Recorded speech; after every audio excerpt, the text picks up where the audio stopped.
O ser humano sempre precisou de modelos como forma de representar e entender o que antes era apenas uma ideia, ou seja, algo abstrato, sem forma e definição. No nosso caso, um modelo científico é um conjunto estruturado de conhecimento sobre um determinado assunto que explica resultados experimentais e possibilita a realização de previsões. Por isso, o programa de hoje vai contar a história das modelos atômicas. Não. Desculpa, pessoal. O programa de hoje vai contar a história dos modelos atômicos.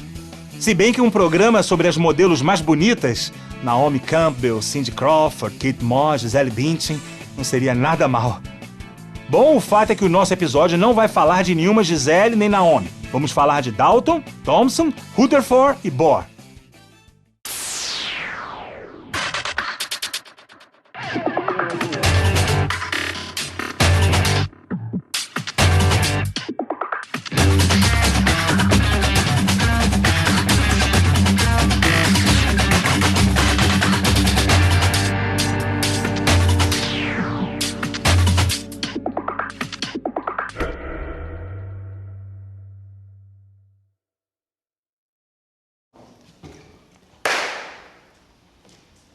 Kika, você tem que matar a bola verde e não a vermelha. Não, essa é vermelha, a outra é verde. Você tá enxergando bem? Eu tô, você que tá me confundindo. Shhh. Kika, se liga, o programa já começou.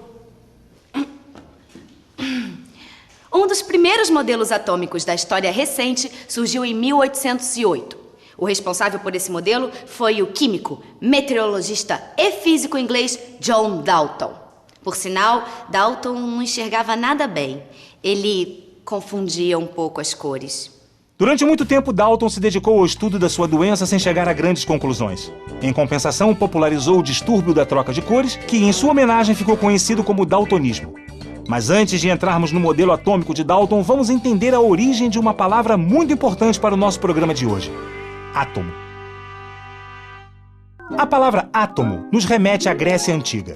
Por volta de 450 a.C., os filósofos Demócrito e Leucipo formularam o conceito de que a matéria se desintegrava em unidades cada vez menores até chegar à menor unidade possível, que não podia mais se dividir.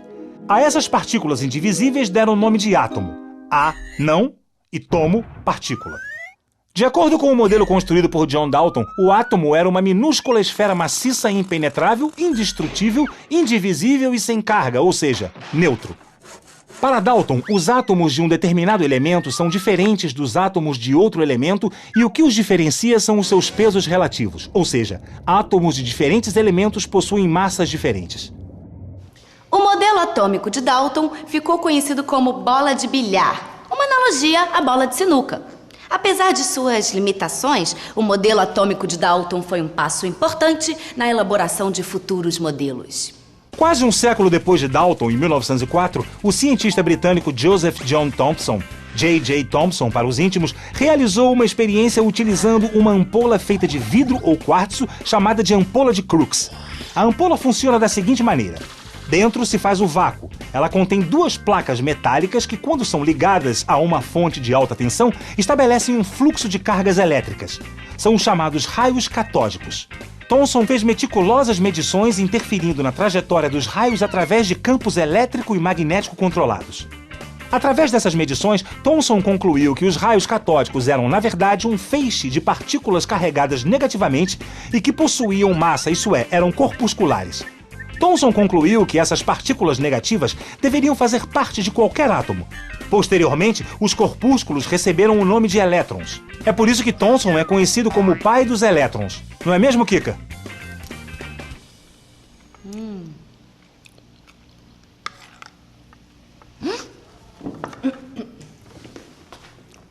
Em 1904, Thomson sugeriu um modelo para o átomo que consistia na maneira mais simples de explicar os raios catódicos e os processos de eletrização e ionização da matéria.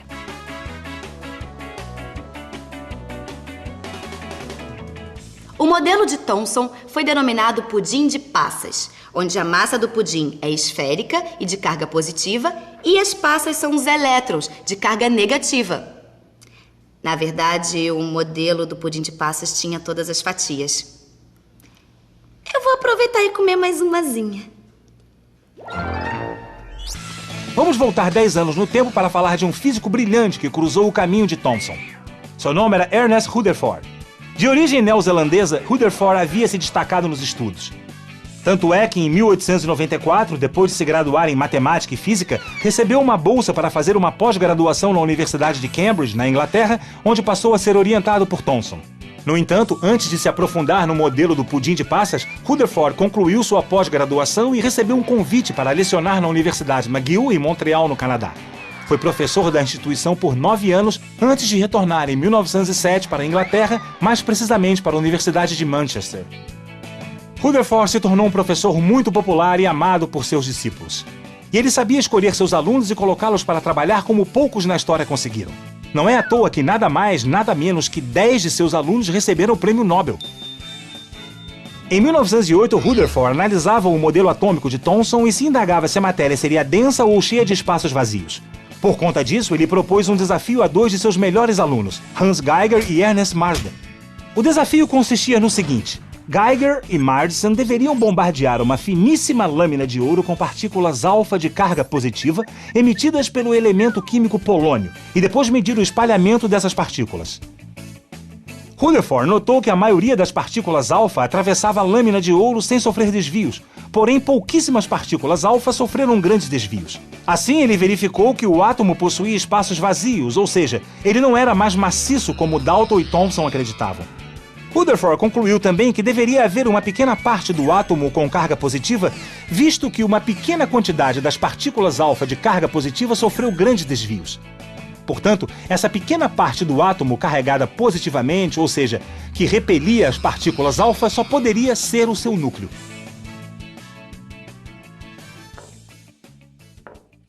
O modelo de Rutherford ficou conhecido como modelo planetário, em alusão ao sistema solar. Assim, os elétrons ficam dispostos na eletrosfera, orbitando em volta do núcleo, que no nosso caso é essa bola de sinuca aqui. Mas esse modelo aqui em cima da mesa é só um exemplo. Para entendermos melhor as proporções entre o núcleo e os elétrons, devemos pensar num estádio de futebol, como o Maracanã, num dia de jogo vazio. Deste modo, a bola no círculo central do gramado seria o nosso núcleo. A arquibancada corresponderia à eletrosfera e os poucos torcedores seriam equivalentes aos elétrons. O modelo atômico foi sendo aprimorado em intervalos de tempo cada vez menores. Não foi à toa que outro personagem dessa saga surgiu em 1909, o dinamarquês Niels Bohr. Ao investigar as propriedades físicas dos metais, Bohr encontrou uma série de inconsistências no modelo atômico de Thomson. 2 anos depois, em 1911, após concluir seu doutorado, ele conseguiu uma bolsa de estudos que o levou à Universidade de Cambridge, com o objetivo de aprofundar o modelo atômico do pudim de passas com o próprio Thomson. Contudo, sua estada em Cambridge foi uma decepção. Thomson propôs trabalhos em assuntos diferentes, além do pouco tempo que dispunha para discutir o modelo do pudim de passas com Bohr. Decepcionado, Niels Bohr deixou a Universidade de Cambridge e foi para a Universidade de Manchester. E quem o acolheu foi justamente Ernest Rutherford, o professor que sabia escolher alunos brilhantes. Rutherford incentivou Bohr a trabalhar na área de física teórica, interpretando os resultados experimentais de sua equipe. Em 1913, Niels Bohr publicou um trabalho no qual complementava o modelo atômico de Rutherford. Bohr começou atacando a principal fragilidade do modelo planetário de seu mestre, a instabilidade dos elétrons. Segundo o modelo atômico planetário, o elétron em órbita irradiava e perdia energia. Sendo assim, a trajetória do elétron seria uma espiral suicida em direção ao núcleo. No entanto, Bohr suspeitava que ocorria algo diferente com os elétrons. E é sobre isso que nosso especialista em mecânica quântica vai falar agora. O Niels Bohr era esperto. Ele conhecia os trabalhos de Max Planck e Albert Einstein e sabia que no mundo das partículas subatômicas reinava o comportamento quântico. Isto é, o mundo microscópico poderia se comportar de outra maneira. E foi aí que ele achou a resposta para a estabilidade dos elétrons.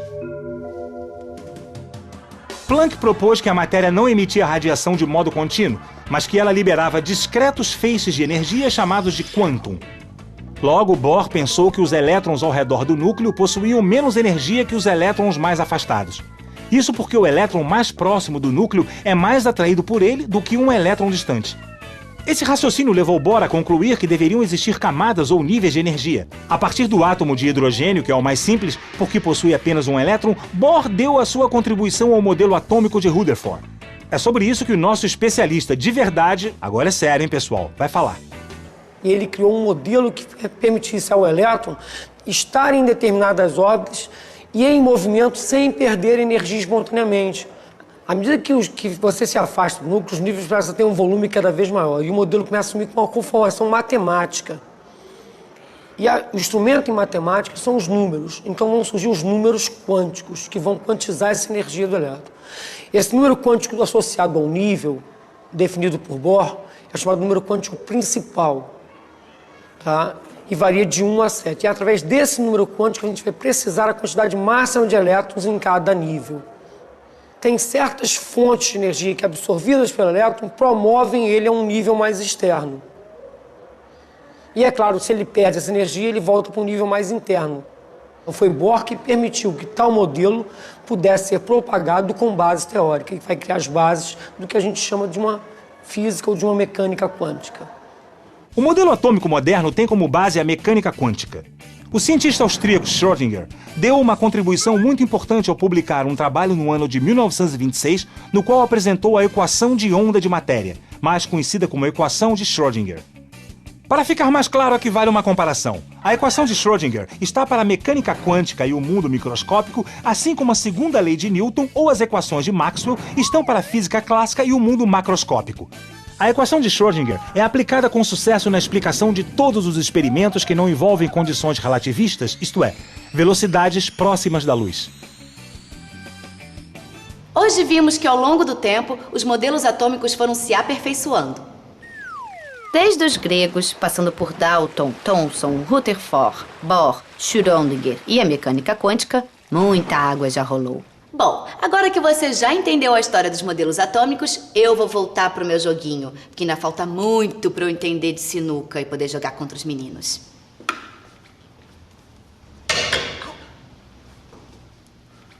Kika, essa é a bola vermelha. Você tem que acertar a verde. Mas qual é o seu problema comigo hoje, hein? Kika, você é daltônica? Ué,